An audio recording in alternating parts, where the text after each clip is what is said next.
Hey, welcome everyone back to our final keynote session of the conference, sponsored by Deloitte. During this session, I'm so excited to introduce Mary Atkinson, who will be talking about moving towards the future of moving towards the hospital of the future.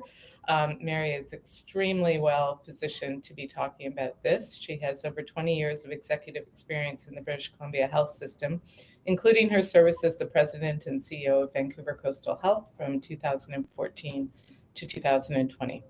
Mary led the innovation and research agenda at the BC Ministry of Health as a senior executive in residence and led the partnerships and innovation division. Following that, in 2021, Mary joined Deloitte as an executive advisor with a focus on healthcare and life sciences. Throughout her career, Mary's passion to transform the public health system to ensure sustainability in the face of growing demand and constrained resources.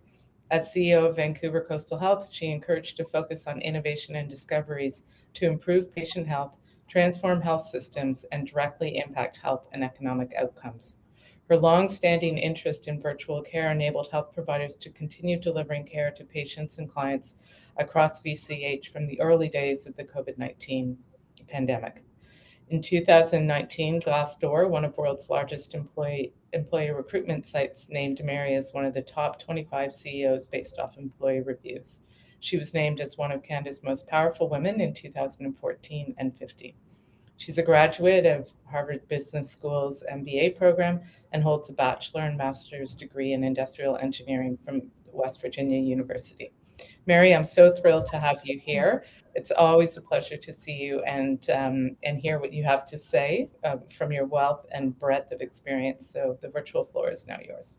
Okay, great. Thank you so much, Wendy. I'm going to try and share my screen as I've been taught to do. This should just take a moment if I've been well trained. Oh goodness, there we go. And share. Whoops, we're on the wrong screen. There. You just need to be in presentation mode now. Okay. Anyway, I'm really happy to talk about my views on what type of future that we should be preparing for as we go forward in our healthcare system. So through the last day and a half, you've heard about lots of interesting scientific breakthroughs and technologies and clinical opportunities for better healthcare. And I'm not on full screen, half screen. I'm not sure what to do. I do know what to do. I was trained on this. Here we go. Perfect. Anyway, so I will be talking about what the future of healthcare looks like. One of the things that I didn't put in my bio that is important is my passion for innovation. And that really started 25 years ago, before I joined the healthcare system here in BC, maybe 28 years ago. And I was working at INSEAD in France, which is a European business school, quite famous, and spent 3 or 4 years working just on transformation and understanding what does it take for large companies to transform. So of course, coming into healthcare, a large, complex organization that is looking towards transformation, it's a fascinating place to have worked for my last 20 years. So I will talk a lot about what I think is working well in the healthcare system, and certainly I've learned a lot about what's not working well and how we can do things differently to create a roadmap towards our future of sustainable healthcare system. So here's a little bit of the outline of what we'll talk about over the next 20 minutes. So I believe that our biggest challenge in the public healthcare system is not developing those new ideas and technologies that you've heard about over the last day and a half. I'm quite confident in our power of our BC researchers and clinicians and across Canada. They're doing all the right things for personalized medicine, for digital technology to bring us what we need to become a more sustainable healthcare system. But rather our challenge is how to actually embed these into our system. How do we execute to that? And many different studies have shown that there's a lot of waste in our healthcare system. You won't be surprised as a consumer, you've seen it. These studies generally kind of converge around a 20% waste factor, but some go as high as 40%. And this is found in inefficient processes, redundant diagnostics, redundant communication, lots of different barriers, but probably the biggest one is procedures and interventions that don't actually even need to be done. They don't have any benefit to the patient, but we do them anyway. And so we're going to start to talk about what does healthcare look like today and discuss some of the trends that we're seeing moving over the next 20 years.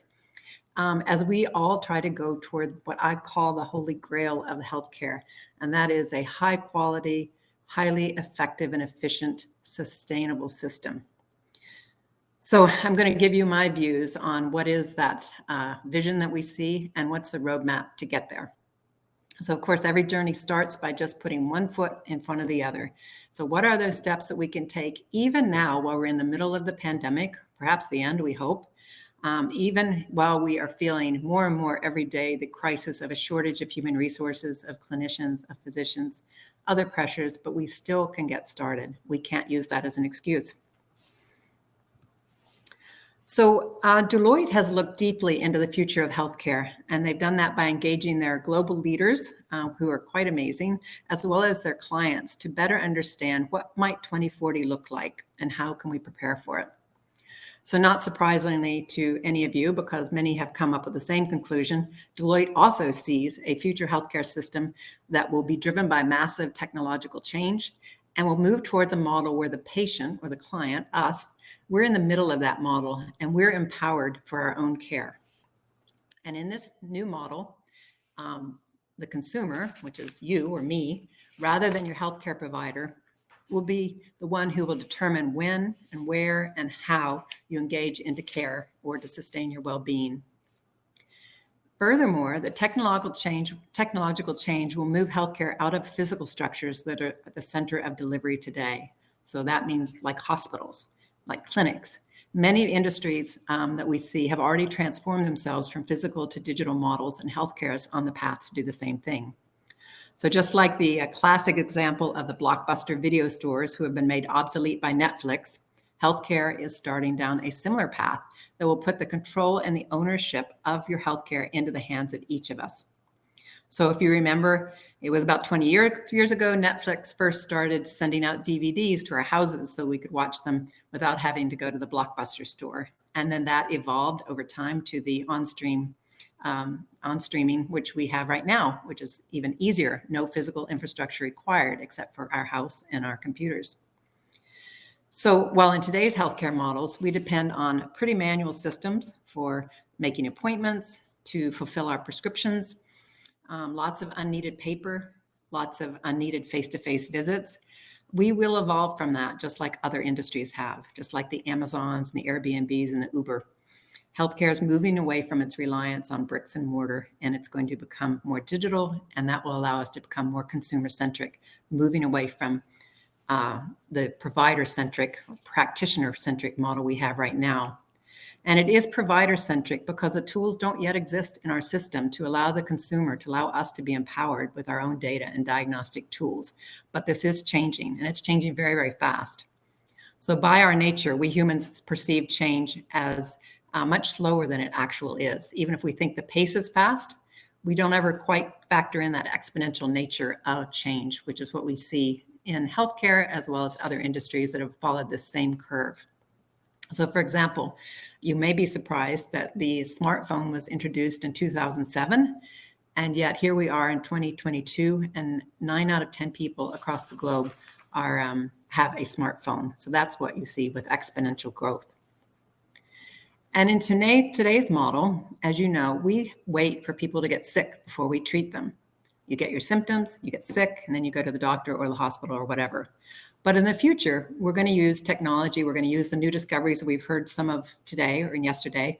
We'll be much better at preventing illness altogether because we will know and treat individuals who are at the risk of getting ill. And additionally, we'll be able to identify disease much earlier than is now even imaginable.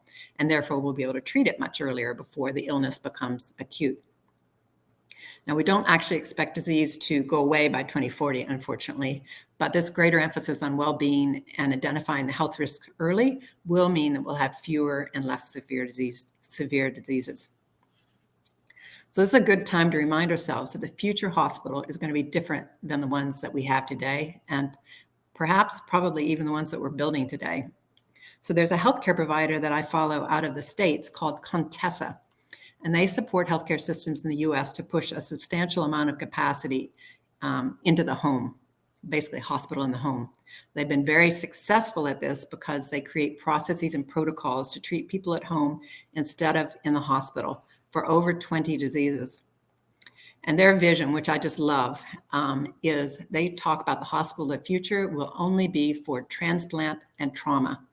So only the very most acute situations will you really require a hospital, like transplant and trauma. So today, in today's hospital care, about 80% of our admissions are linked to chronic disease. But in the future, that number is going to drop substantially because in the system of 2040, many of these chronic diseases will either be prevented entirely or they'll be so well monitored that individuals will no longer have these acute crises that bring them to the hospital. So if you think 80% of these patients are going to be managed in a very different way, much more preventative, it does make you wonder, how big a hospital will we actually need? We'll need a smaller hospital, though one that's very adept at acute care. So what does that mean for healthcare spending? This is what this slide speaks to. So most of our current spending, as documented, and this is US spending, but I'm sure that proportionally that it's similar in Canada. Most of what we spend is related to treating disease, or what we've called on this matrix, treating sickness. And so again, relying on Deloitte experts, they've been very brave, I think, in terms of trying to quantify how this is going to change. So you can see in today's healthcare system, the biggest bubble, the big green bubble in the left lower quadrant, is treating sickness. So that's the philosophy of we wait for people to get sick and then we treat them, often at hospital, often at a very high cost. And the upper right-hand quadrant, the promoting health, trying to prevent disease, is quite small.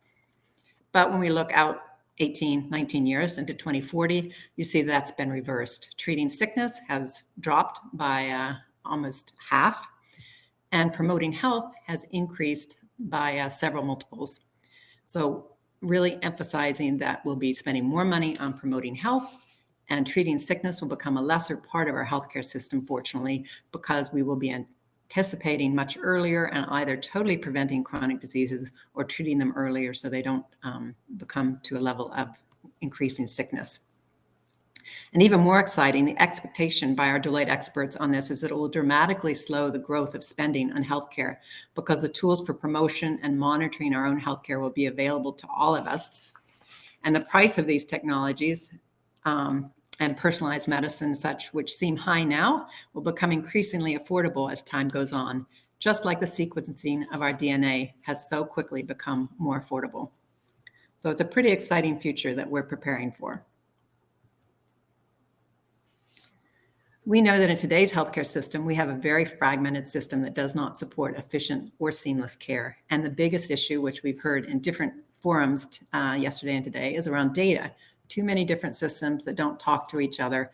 And data activity on one system is different on another. Lots of issues in terms of compatibility. And the community, where we know we should be moving many of our services, is the biggest challenge with this interoperability of data, because the EMRs of the primary care system isn't talking to the ambulatory or hospital system, not talking to many of the home care systems or the mental health systems, or even the social services that provide important services to all of us in the community. And the lack of a patient portal that has all our personal information in a clear, easy to access manner is also a challenge. We're making progress on all of this, and it's better this year than it was last year, and it's going to be better next year for sure. But it still is a journey, and perhaps a longer journey than any of us would like. So if we move 10 years down the road, I hope sooner, we think that data will flow easily between providers, maintaining security and privacy, but enabling care. And this data will be available to enable analytics and subsequently support machine learning and AI, which you've heard about in terms of helping us to assist in prevention of disease and early intervention. This shift will change our industry, which right now we're very beholden to the experts, the physicians, the nurse practitioners. So we move from that to one where we'll have consumers with a lot of power because they'll have their own data and know how to use it. And that's what they really mean when they talk about democratizing healthcare, is when the power of the industry moves from the experts to the consumer. And again, that has happened in other industries, and we expect that to happen also in healthcare as we modernize. And if you take this back to the practical nature of today's challenges, one of the things that you hear the most often from healthcare systems is the shortage of human resources. So how much time right now is spent on redundant tasks due to lack of interoperability of data? I can tell you it's a lot more than we'd like to think. As a executive in Vancouver Coastal Health, I used to on a monthly basis shadow clinicians just to understand better what their challenges were. And I saw significant time wasted, perhaps as much as 10%, simply due to poor systems that they have to use to record and share data among practitioners and with their patients. Wasted time that could be better spent with patients. And if we could eliminate some of these inefficiencies, perhaps a productivity boost of 5 or even 10% would be a big help in our challenge of not having enough healthcare workers to care for patients. But change is not easy within healthcare. Having lived it for 20 years as an executive, I spent as much time as I could trying to move that needle on change. And through this, I've developed some pretty strong views on why it's so hard. Yes, we're big and bureaucratic, and yes, we are a monopoly. And yes, politicians sometimes make decisions for political reasons that may not be optimal for the system. And yet, even with all that, other large complex organizations, even other healthcare organizations, have been able to move more quickly towards a new future than our Canadian healthcare system. I could do a whole talk on this today. As I said at the beginning, this is one of my passions. And before I came into healthcare, I spent a few years studying how large complex organizations actually manage to change all across the world, in Japan, in the US, in Europe. So it's an area of strong interest to me. So I've pulled together these 9 different characteristics that you'll see that are common across these large, complex organizations, and group them into leadership, structure, and culture. I'm only going to touch on a couple of them, though all 9 are important, but I'll talk just about a couple of them because they're so relevant to healthcare, and I think you'll get the idea of what I'm talking about when I give you examples here. So first example I'll talk about is that these companies see innovation as critical to achieving their mission, and they set targets that are cascaded down through an organization to reflect this. This is fundamental, and I believe this is where healthcare falls short. If our mission is to ensure a sustainable, high-quality healthcare system for our population, do we truly believe that innovation, disruption, new thinking is critical to achieve this? We need to assess and determine if our current pace of incremental change is going to cut it, because I believe the evidence shows that it will not. How many believe, as I do, that they must push for the change needed before the healthcare system starts to crumble under its own weight? Well, more likely, we'll find that we cannot hire enough people with the right skills to keep the old, outdated system of care going. So that means setting targets around innovation so that we're focusing on the right things. A company that does this extremely well that I studied for a couple years in my previous career was 3M out of Minnesota. So 3M is an old, potentially stodgy company, started in the early 1900s. When I say 3M, you might think about N95 masks, because that's what we've been looking for so much over the last 2 years with the pandemic. And to 3M's credit, they went from 20 million masks a month production to 90 million in a very short time frame to support the pandemic. But they also are very known for their ability to innovate, and they've done this over multiple decades. And they have truly embraced innovation as what is going to keep their company vibrant and growing. And they've done that by setting targets for innovation. They have a system where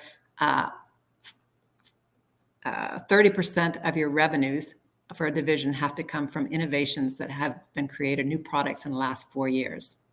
Think about that, 30% over the last 4 years. So what would this look like if we did this in healthcare? For example, we could set a target around innovation that said that 10%, just 10% of our diagnostics had to be based on technology that was introduced in the last 4 years. And this would open the gates for quick adoption of some of the most promising precision medicine diagnostics, some of which we've heard about right here, as BC has lots of expertise in this area. This, of course, is just one example of how you can set an innovation target that will really make a difference and push the pace of change. A second key element that I'll talk about out of these 9 that's related and that healthcare fails at is that we need to have a culture that equally values innovators and those who run the systems, the operations on a daily basis. Both need to be seen as equally important.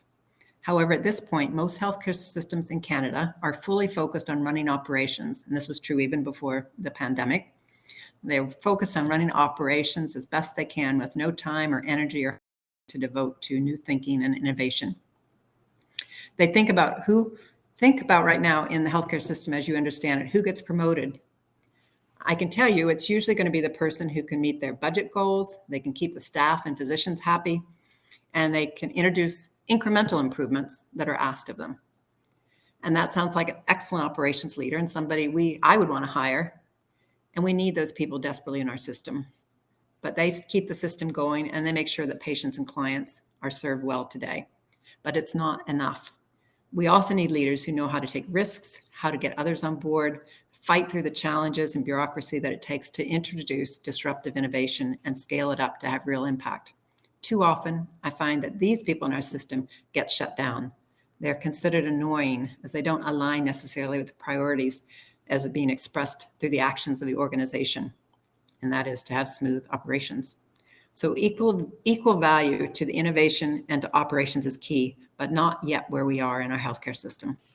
So I think you get the idea, and you can perhaps use these insights when you think about, for those of you who come from health organizations or government, in terms of your readiness for innovation as we move forward.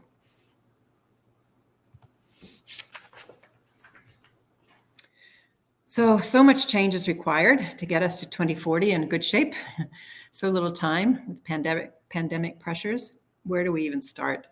And I did promise I'd speak a bit about how to make sense of all this and how do we move forward on this journey to achieve the Holy Grail, even in the face of the pressures we feel today. So here's my recommendation, knowing that we're already behind the 8 ball and that we can only eat this elephant one bite at a time, as the saying goes. What are the things first that are foundational, that must be done and unfortunately take a long time and sometimes significant money? These may look slightly different to different organizations, but it's generally, these are what Deloitte we call the no regret moves. And it's, in this sense, it means investing in that foundational digital infrastructure, moving to the cloud, planning and executing to achieve interoperability of your data between the systems that support care, and developing robust analytics capability. So building this infrastructure and expertise. It's hard stuff. It can be expensive. It can be a good idea to consider partnering with others to do this. But do you have a strategy? Do you have a roadmap? Are you funding it? That's what I would want to know. Because it's really no longer optional. These are foundational elements, just like bricks and mortar used to be the foundational elements of healthcare.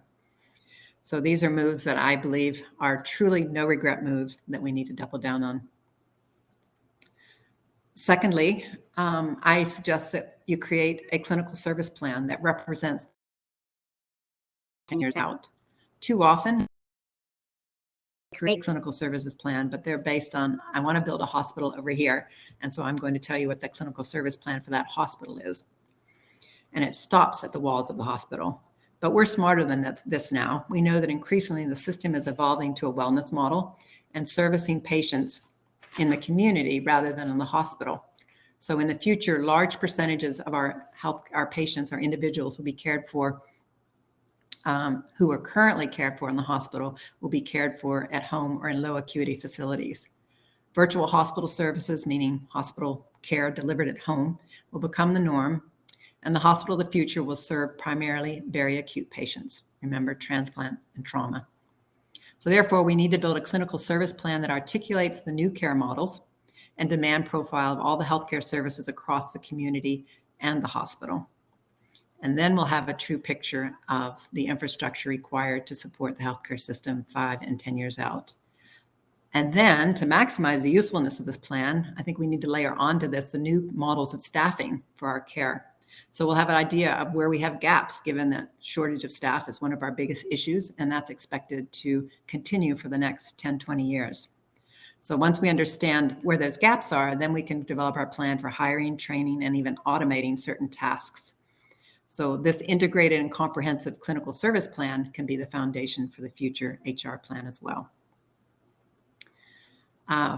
Thirdly, setting ambitious goals for the organization that will stimulate an accelerated view of what needs to happen. Figure out where you need to be in 5 or 10 years, and then work back to set your goals for next year. If you do this, I think you'll find that the incremental thinking of 5% improvement per year may be woefully insufficient. That's why we need to embrace new thinking and innovation. If we only need to improve incrementally, we can just tighten the screws a bit and look to make incremental improvements in efficiency. And that's what we do often in healthcare. But if we were able to quantify and truly articulate the size of disruption required in 5 years, we're going to be pushed to think in new ways. And that's when it becomes apparent that only real innovation will get us there. Fourthly, create a roadmap. If you have a well thought out clinical plan and you've set the needed goals, working backwards, then it's logical to have a roadmap and manage your progress to make sure you keep up the pace. And lastly, assess your readiness to innovate and think differently. Take a look at how other large, complex organizations have enabled innovation and see how your organization stacks up, and then pick the areas where you're challenged and make some changes. So that's really what I wanted to share with you in terms of going from where healthcare is expected to go in 2040 to what can we do now to better prepare ourselves, even in the midst of the pandemic and staffing shortages and other pressures. I hope it was helpful, and that it gives you a little bit of ideas on how to move forward. And if you want more detail on Deloitte's thinking about a future of health through 2040, here's 2 great documents that are noted that they're public available. You just Google them, and they're really are great thought provokers in terms of what we need to do now to be prepared. So thank you very much. And back over to you, Wendy. Mary, thank you. That was super insightful. And I wish we had more time to unpack it a bit, although I think you did a great job at the end talking about doing exactly that. How do we get there? A couple of thoughts that I had as you were talking, which I think, given timing, we're going to probably more leave with the attendees to think about. And one of them is about the patient at the center. And as you've referenced, many business models have had the consumer at the center. I worked for an organization that had the patient at the center in the thinking.